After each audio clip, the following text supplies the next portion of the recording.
अब हमने जो फार्मूलाज देखने हैं कि अगर कांस्टेंट नंबर की पावर में x हो, यानी जिसकी रिस्पेक्ट से हम डेरिवेटिव ले रहे हैं वो किसी कांस्टेंट नंबर की पावर में हो, तो जो फंक्शन होता है यानी जो ax जो भी फंक्शन लिखा होगा वो उसको हम ऐसे ही लिखेंगे और बाद में डेरिवेटिव लोग ले लेते हैं उस कांस्टेंट नंबर का। जैसे a की पावर x का हमने लेना है और इसकी जिसकी रिस्पेक्ट से डेरिवेटिव ले रहे हैं वो पावर में है, तो उसको हम लिखेंगे ax एज इट इज़ और बाद में log ऑफ a यानी कि उस कांस्टेंट नंबर का log ले लेंगे। इसी तरह से एग्जांपल हम देख लेते हैं। जैसे हमारे पास नंबर लिखा हुआ है 2x, 2 हमारा कांस्टेंट नंबर है और x जो है वो पावर में है, तो हम क्या लिखेंगे 2x एज इट इज़ और log ऑफ 2 आ जाएगा हमारे पास, यानी कांस्टेंट नंबर का log आ जाएगा और x का डेरिवेटिव तो 1 होता है, वो चीज़ हम ऐसे ही लिखी रहने देंगे। उसके बाद हमने डेरिवेटिव लेना है एक्सपोनेंशियल फंक्शन का। एक्सपोनेंशियल फंक्शन का डेरिवेटिव हमने लेना है तो e की पावर x का डेरिवेटिव लेना है। e की पावर x का डेरिवेटिव क्या आएगा, e की पावर x ही आएगा, ठीक है। यानी जो भी कांस्टेंट एक्सपोनेंशियल फंक्शन होगा वो फंक्शन ऐसे ही रहेगा और उसका हम लिख लेंगे एक्सपोनेंशियल लिख लेंगे, ठीक। उसके बाद हमने देखने हैं इन्वर्स ट्रिग्नोमेट्रिक के फंक्शंस। इन्वर्स ट्रिग्नोमेट्रिक्स के फॉर्मूलाज देखने हैं कि अगर साइन इन्वर्स होगा तो उसका डेरिवेटिव क्या होगा। उसका डेरिवेटिव होता है 1 divided by square root of 1 minus x का स्क्वायर। ये फार्मूलाज याद होने चाहिए, इसी के अकॉर्डिंग ही हम देखेंगे। जैसे हमारे पास एग्जांपल है sign inverse of 3x। Sign inverse of 3x हमने देखना है तो हम यहाँ के, क्योंकि हमारे पास फार्मूला है 1 माइनस एक्स का स्क्वायर, तो x की वैल्यू यानी कि जो भी पूरी वैल्यू लिखी वो है 3x है, 3x का स्क्वायर ले लेंगे, वो क्या आ जाएगा 1 माइनस 9x का स्क्वायर। यानी जो भी फंक्शन होगा x की जगह पे वो x की वैल्यू हम यहाँ पे पुट कर देंगे, यानी जो भी हमारे पास एंगल दिया जाएगा। उसके बाद हमने डेरिवेटिव लेना है कोज इन्वर्स ऑफ x का। कोज इन्वर्स ऑफ x क्या है, minus time 1 divided by square root of 1 minus x का स्क्वायर, ठीक है। यानी जस्ट नेगेटिव साइन आएगा और ये फंक्शन साइन की तरह ही होगा। अगर हम इसकी एग्जांपल देखते हैं तो एग्जांपल है हमारे पास cos inverse of 2x। Cos inverse of 2x हमारे पास क्या है, वह minus time 1 divided by 1 minus, यानी कि क्योंकि हमने x स्क्वायर है तो x स्क्वायर की जगह पे 2x रखेंगे तो 4x का स्क्वायर आ जाएगा। इसी तरह से हमने टेंजेंट इन्वर्स का डेरिवेटिव लेना है। टेंजेंट इन्वर्स का डेरिवेटिव आएगा 1 डिवाइडेड बाय 1 प्लस एक्स का स्क्वायर।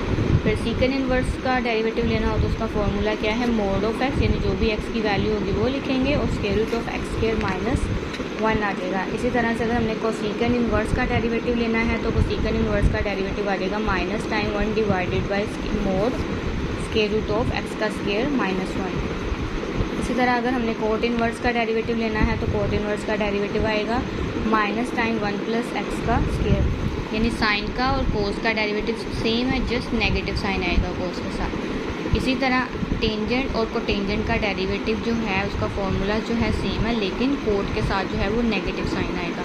देखें सी कोस भी सी वाला फंक्शन है, कोसिकन भी सी वाला फंक्शन है, कोट भी सी वाला सी से स्टार्ट हो रहा है, तो ये तीनों सी वाले जितने भी इन्वर्स ट्रिग्नोमेट्रिक हैं उन सब के साथ नेगेटिव साइन आ रहे हैं। ये फार्मूलाज में ये चीज़ आपने याद रखनी है। अब अपने हाइपरबोलिक फंक्शंस के फार्मूलाज देख लेने हैं कि हाइपरबोलिक फंक्शंस के डेरिवेटिव क्या होते हैं। कि साइन हाइपरबोलिक का डेरिवेटिव क्या होगा, कोस हाइपरबोलिक कोस का हो जाएगा साइन हाइपरबोलिक, और टेंजेंट हाइपरबोलिक का डेरिवेटिव आ जाएगा सीकन स्क्वायर हाइपरबोलिक ऑफ एक्स। इसी तरह अगर हमने कोसिकन का देखना है तो कोसिकन में आएगा minus cosecant X cot X hyperbolic में, secant hyperbolic of X minus secant hyperbolic of X tangent hyperbolic of X. इसी तरह से हमने कोट का लेना है तो वो आ जाएगा कोट का minus cosecant square of hyperbolic of X. Inverse hyperbolic के फंक्शंस के डेरिवेटिव क्या होंगे, minus derivative of sine hyperbolic of X 1 divided by में square root of x square plus 1, यानी दरमियान में प्लस साइन आ जाएगा। कोस का डेरिवेटिव लेंगे, कोस हाइपरबोलिक ऑफ एक्स का डेरिवेटिव क्या इन्वर्स में क्या आ जाएगा, एक्स का square minus 1। Tangent hyperbolic inverse का डेरिवेटिव क्या आ जाएगा 1 डिवाइडेड बाय 1 माइनस एक्स का स्क्वायर। इसी तरह हमने कोसिकन हाइपरबोलिक इन्वर्स का डेरिवेटिव क्या आ जाएगा minus time 1 divided by mod of x square root of x का स्क्वायर प्लस 1। इसी के अकॉर्डिंग जो है वो फार्मूलाज में x की जो भी वैल्यू होगी वो वैल्यू हम यहाँ पे रखेंगे जो हमें एंगल में दिया जाएगा। 4x दिया जाएगा तो 4x रखेंगे। ये क्वेश्चन पे डिपेंड करता है कि किस तरह से फार्मूलाज को यूज़ करना है। इसी तरह सीकन हाइपरबोलिक का फॉर्मूला है mod of x square root of 1 minus x का स्क्वायर नेगेटिव साइन के साथ। Cot of hyperbolic of x का डेरिवेटिव आएगा minus time 1 divided by 1 minus x का स्क्वायर।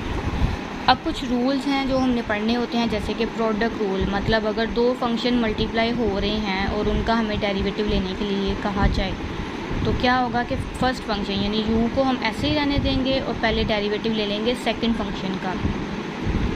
दरमियान में हमेशा प्लस का साइन, क्योंकि दोनों फंक्शन मल्टीप्लाई हो रहे हैं, दरमियान में प्लस का साइन आ जाएगा। और सेकंड फंक्शन अब यानी अब v वाले को ऐसे ही रहने देंगे और फर्स्ट फंक्शन का डेरिवेटिव लेंगे, क्योंकि पहले हमने u को ऐसे ही रहने दिया, सेकंड फंक्शन का डेरिवेटिव लिया, फिर v को ऐसे ही रहने दिया, उसका फर्स्ट फंक्शन का डेरिवेटिव लिया। उसके बाद हमने पढ़ना है क्वेश्चन रूल। क्वेश्चन रूल क्या है कि अगर दो फंक्शन डिवाइड हो रहे हो और उसका हमने डेरिवेटिव लेना हो तो उसका फॉर्मूला क्या है कि जो नीचे वाला सेकंड वाला फंक्शन होता है, जो डिनोमिनेटर, इसको नोमिनेटर कहते हैं, इसको डिनोमिनेटर बोलते हैं। ये चीज़ फंक्शन एज इट इज़ रहेगा और डेरिवेटिव ऑफ फर्स्ट फंक्शन यानी u का डेरिवेटिव लेंगे, फिर u एज इट इज़ रहेगा, डेरिवेटिव ऑफ v, और उसके बाद v स्क्वायर से जो है हम इसको इसका v का स्क्वायर ले लेंगे और पूरे नंबर पे डिवाइड कर देंगे इसको।